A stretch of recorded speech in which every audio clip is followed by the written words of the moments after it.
තරම වේවා උතුම් බුදු බණ අතර සිසිලේ මිදේවා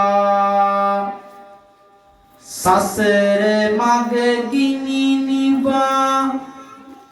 නිවන් පුර වඩීවා සසර මග ගිනි නිවා නිවන් පුර වඩීවා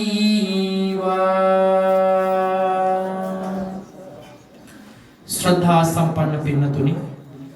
මේ පින්වත් ඇත්තෝ මේ වෙලාවේ පැයකට අධික කාලයක් පුරාවට එළඹ සිට සිහියෙන් යුක්තව ධර්මයේ ශ්‍රවණය කරන්න